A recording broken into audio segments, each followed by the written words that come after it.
Donc ok, voilà, c'est reparti pour la suite donc de notre projet. On continue avec la sphère comme on avait chargé, avec bien sûr l'arrière-plan. Je mets la sphère en Make Polymesh 3D, comme vous avez vu, j'ai cliqué en haut, j'active la symétrie directement sur la sphère. Hein, ok. Je vais commencer à utiliser voilà, l'outil Move pour pouvoir déplacer la sphère. Vous avez vu, hop, on a été à côté de Draw, l'outil Move, tranquillement. Après, pour l'agrandir, le Scale, c'est l'échelle tout simplement, je scale à chaque fois. Pour l'utilisation là, de Move, Scale, etc., vous pouvez vous reporter à la vidéo sur l'utilisation des outils basiques que j'avais mis en ligne précédemment. Donc là, j'ai fait un petit duplicate, comme vous avez pu le voir. Je mets le coche transparent pour pouvoir voir en mode, bien sûr, ne pas oublier de cocher Ghost aussi pour pouvoir avoir une transparence et voir le model sheet derrière, justement. Pour pouvoir travailler. Hop, j'active sur chaque subtool, bien sûr, la symétrie. Hein, pour l'instant, on peut activer la symétrie et travailler en symétrie. Ça va nous faire gagner du temps au lieu de travailler chaque partie. De toute façon que, voilà, ce sera bien uniforme. Là, j'essaye de caser tranquillement en fonction de mon modèle en arrière. Vous avez vu des formes basiques, j'essaye de les caser. J'utilise le move là avec bien sûr une échelle assez grande pour pouvoir bouger beaucoup de parties, une grosse partie de la sphère. Je fais ça tranquillement, je ne force pas sur mon utilisation, je vais tranquillement. Hop, j'utilise l'outil move, des fois je peux être amené à smoother tranquillement, mais pour l'instant on n'a pas besoin. On move tranquillement pour pouvoir ajuster. Là on fait de l'ajustement, on essaye zone par zone d'ajuster, hop, en fonction de notre model sheet, de nos références derrière, de notre référence. Tranquillement, je reste avec l'outil Move. Vous avez vu une échelle un peu large afin de pouvoir prendre une bonne partie. Voilà, vous pouvez constater que déjà on commence à avoir des petits décalages au niveau des formes. Bien sûr, c'est ça. Je reviens en arrière tranquillement afin de reprendre. Tout simplement, je vais commencer par mover plutôt. Voilà, voilà, on a l'undo à quoi l'undo history, voilà à quoi sert l'undo history. On revient en arrière, on a fait des petites erreurs, on essaye de revenir sur nos pas, il n'y a pas de souci, c'est en direct live. Faut montrer aussi, moi je pense, les erreurs parce que voilà, c'est ce qui fait partie aussi de l'apprentissage. On voit les erreurs, on se dit ah, c'est vrai que c'est ce qui peut arriver, donc on va faire attention. Je reprends le move, j'ajuste tranquillement au niveau du profil. Ça, pour l'instant, c'est du brouillon.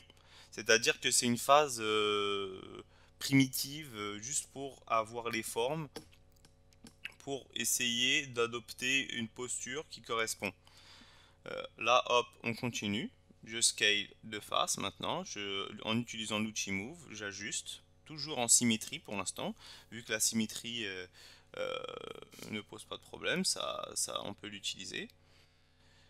Bien sûr, vous allez voir pourquoi je dis ça, parce qu'à un moment, c'est ce qui risque d'arriver, on ne pourra pas trop l'utiliser vu que ce sera par rapport à l'utilisation. Hop, je réutilise le move, le transpose tool, voilà, pour bien ajuster. Hop, bien sûr, ce qui fait que cela, vous avez dû comprendre tout de suite, cela va décaler ma symétrie. Hop, là, j'ai voulu, vu que j'étais en symétrie quand j'ai fait l'outil move, ça m'a rapproché les deux côtés. Là, j'ai dû désactiver la symétrie pour pouvoir le faire. Hein, le raccourci X, bien sûr, pour activer et désactiver la symétrie du clavier. Hop, là, je reprends mon outil move. Vous avez vu qu'il y a un petit décalage. Là, j'ai mis en mode symétrie, j'ai un petit décalage. Pour l'instant, c'est pas grave, ce n'est pas très grave. On pourra ajuster ça après manuellement, sans la symétrie. D'accord? Car c'est un projet, c'est voilà, un petit projet de base. C'est juste pour apprendre les bases. C'est basique. Il y aura des petites erreurs, voilà, comme ça, mais c'est pas important, vu que ce qui compte, c'est avoir un bon résultat et on pourra corriger ça pendant le parcours. Donc, on continue. je append une nouvelle forme, un cylindre, hop, que je vais mover avec le transpose tool plus bas, tranquillement. Je vais réduire au niveau de la géométrie dans size. Vous voyez la size en X, Y et Z. Ça me permet de réduire totalement euh, le module, le cylindre, pardon. Hop, je le baisse, tranquille. Continue avec le transpose. On va placer, là je place les primitifs comme vous avez pu le comprendre. Hop, un petit rotate pour caler au niveau du short. Donc il faut pas, là c'est du travail, vous avez vu, d'assemblage un petit peu. C'est pas quelque chose de directement, on commence avec hop, on sculpte, machin et tout ça. Non, au début, on est là, on essaye d'avoir une forme correcte pour pouvoir après bien travailler. Donc là, je travaille ça tranquillement. Je fais mon petit move pour pouvoir ajuster tout ça. Hop. N'oubliez pas de regarder votre modèle sous tous les angles, hein. On voit que là, j'ai des problèmes de forme, mais ce n'est pas grave, je reviens. Vous avez vu, toujours avec ce problème de symétrie, mais ce n'est pas grave, on continue, c'est juste pour là ajuster et commencer à avoir mes bonnes proportions. Parce que c'est ça qui fait que on a un personnage après qui a un peu du qui donne calpeps quoi, qui est bien. Oui, donc je voulais juste ajouter une petite parenthèse. Si ça pose vraiment problème à certains le fait que la symétrie ne soit pas correcte, là c'est surtout dû au fait que le model sheet en arrière-plan il a pas été placé correctement au centre afin que justement les deux côtés après de la tête soient corrects. Une fois que j'ai bougé la tête du centre de, de- du centre justement ça a décalé donc forcément la symétrie après elle soit pas correcte, mais bon là c'est comme je vous ai dit c'est un petit projet donc faut pas se prendre la tête, c'est pas très important vu que on arrivera à à nos fins quand même, car c'est pas quelque chose qui demande une précision extrême. On a quand même la marge de manœuvre vu que c'est un modèle qui respecte pas vraiment les proportions réelles humaines, etc. Et sachant que même chez les humains, on n'a pas une symétrie parfaite. Mais bon, ça c'est un autre sujet. Ok, allez, revenons tout de suite à notre petit projet. Là, je fais un happen, un nouveau cylindre. Hop, je réduis la size de même, dans géométrie toujours. Je utilise, voilà, le niveau, euh, le l'axe Y pour pouvoir l'ajuster en longueur. Hop, et je cale bien sûr ça pour ma jambe. Vous avez vu, c'est droit, c'est rigide, mais hop, j'ai mon outil move. Hop, qu'est-ce que ça fait? Vous avez vu, c'est un petit peu, c'est pas hyper propre pour l'instant, mais c'est juste pour poser les formes. On pose les formes tranquillement. J'utilise là, en utilisant mon contrôle et en draguant avec la souris ou la tablette graphique, hein, ça dépend de ce que vous utilisez, mais je pense qu'il est beaucoup mieux pour vous d'utiliser une tablette graphique parce qu'avec la souris ça va être juste impossible. Donc je drague et pour avoir le masque pour pouvoir bouger que la zone qui n'est pas en noir. Là hop, je continue à caser tranquillement ma forme pour l'ajuster. Voilà, on continue tranquille. Hop. Maintenant, on continue avec un petit append, hop, une petite sphère pour avoir la chaussure. Là, on va entamer la chaussure.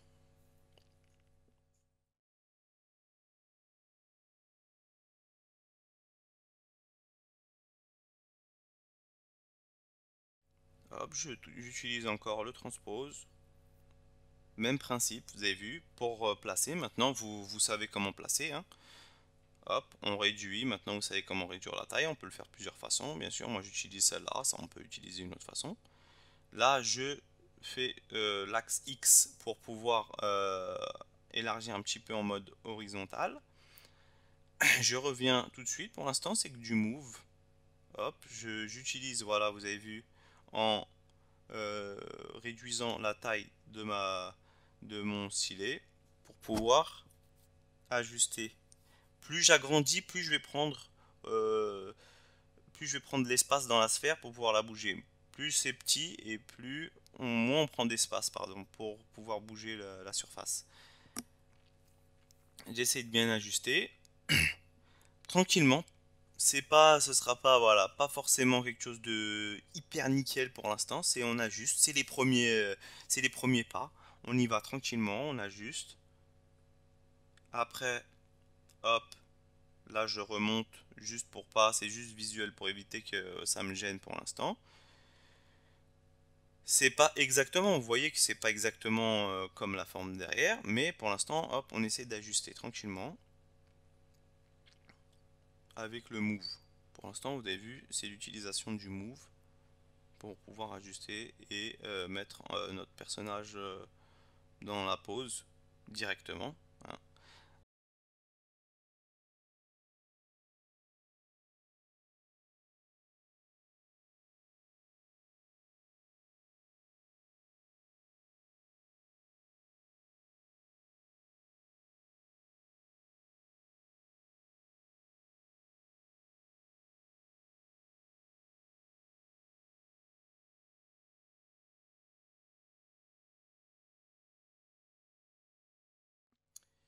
Hop, là, j'ai fait un mirror.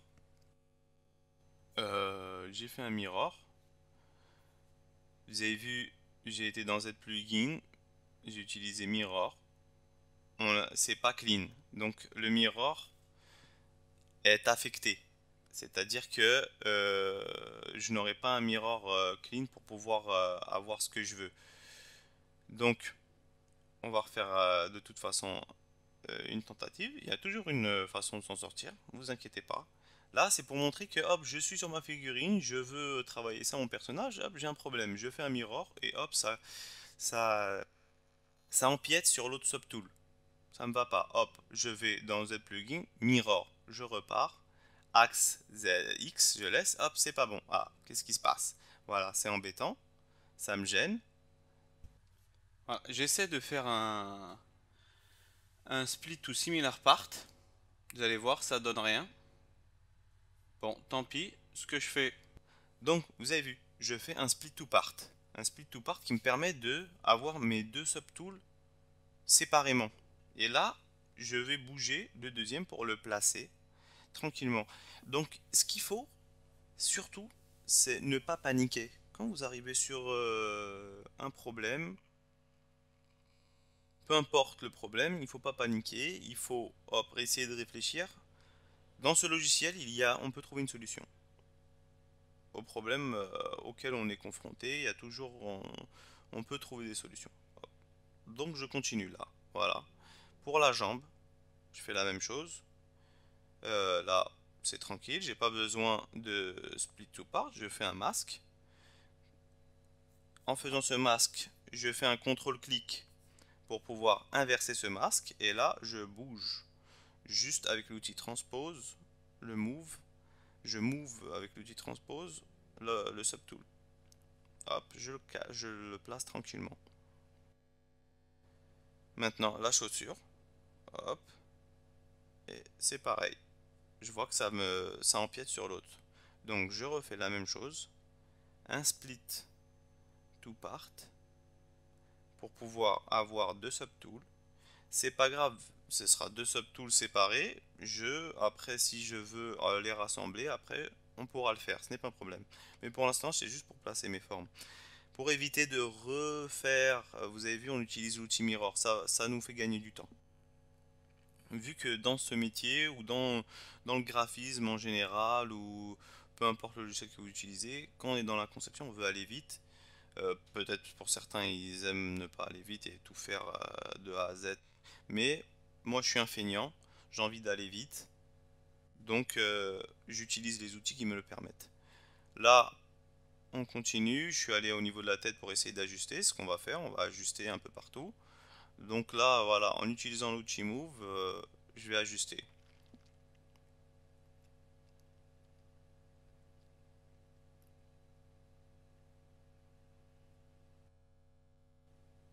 Ça, vous savez faire. Donc, hop, surtout, je n'oublie pas de sauvegarder pour ne pas perdre mes données. Comme je vous l'ai dit, moi, je n'aime pas avoir trop le quick save. Peut-être que des fois, on va le voir là, il y aura le quick save, etc. Mais ce sera parce que j'ai ouvert et que les préférences de base ont été activées. Mais sinon, moi, je ne fais que de la sauvegarde en général personnelle, c'est-à-dire à chaque laps de temps, je vais sauvegarder. C'est ce que je préfère. Voilà. Là, hop, vous avez vu, j'ai fait un merge. J'ai mergé le short pour avoir les deux dans le même subtool. J'ai été dans merge. J'ai eu l'un subtool était au-dessus, l'autre en dessous. Je suis allé sur celui du dessus et j'ai fait merge down qui a mergé avec le subtool du bas. Hop. Là, j'ai ma forme de short entre guillemets, hein. Pour l'instant, c'est pas tip top, vous voyez. Euh, Je n'ai pas les bras encore, on est au niveau du torse, on a fait que des formes de base primitives. J'essaie d'ajuster. Là, tranquillement,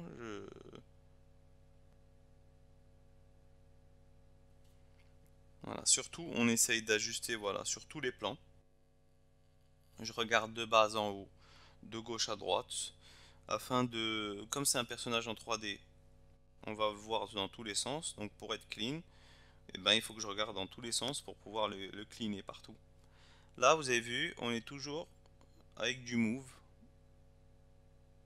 On fait voilà, on fait de l'ajustement tranquillement. Donc ça vous savez faire.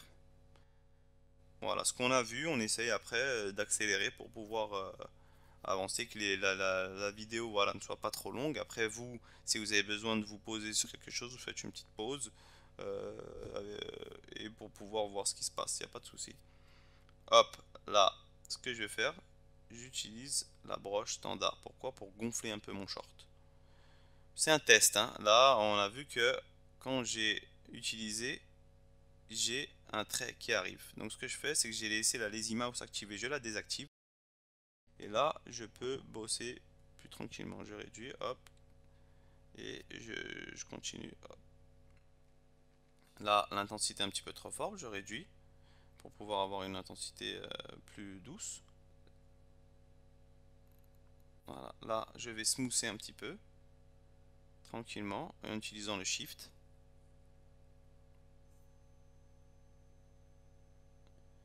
Ce qui se passe, c'est que je vois que je suis, je n'ai pas, je vais dans géométrie, tout simplement pour utiliser un nouvel outil qui s'appelle le Dynamesh. Je mets une valeur de 256. Bon, là j'ai mis 56 malheureusement sur l'enregistrement, je l'ai pas vu, mais ce n'est pas grave. Donc, ce que ça me refait ma topologie, donc je smooth après avoir fait le Dynamesh, je l'active. Là, vous avez vu, ça a même bien collé les deux parties. Donc je smooth tranquillement. Je reviens hop sur mon standard maintenant.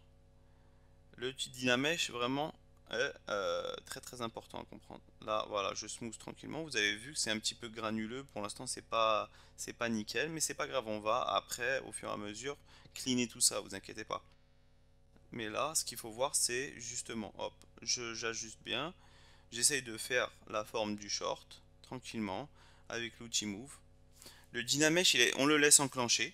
Et des fois, on en aura besoin. Là, en l'étant enclenché, de toute façon, j'avais montré dans une vidéo précédente l'utilisation du Dynamesh. Donc, si vous avez oublié, reportez-vous à cette vidéo afin d'avoir un petit résumé sur cet outil. Là, hop, on l'a laissé activer au cas où si on en a besoin. Je continue, je peux modifier bien mon mesh vu que j'ai le Dynamesh activé. Je peux, même si je me trompe, c'est pas grave. Même si je fais quelque chose d'assez euh, accentué, c'est pas grave. Vu que je pourrais dynamesher, donc remodifier ma topologie avec le Dynamesh. Et recontinuer à travailler là. C'est comme de la pâte à modeler là. On peut bosser, grossir, réduire et après on viendra affiner tout ça après. Hop. Donc là j'utilise voilà un petit peu le standard. Pour vous avez vu j'ai fait gonfler tout ça à l'arrière pour pouvoir essayer d'avoir la forme qui entoure voilà le short qui entoure tout le personnage. J'utilise un peu de standard, un peu de smooth, standard brush, smooth brush pardon, et on essaye de smoother tranquillement. Voilà, hop. Si je veux zoomer, hein, bien sûr, vous savez, c'est la touche F. Là, c'était, on continue de toute façon. Je fais une petite sauvegarde tranquillement, hop, pour pas oublier. C'était la deuxième partie. Bien sûr, on se retrouve bientôt pour la nouvelle.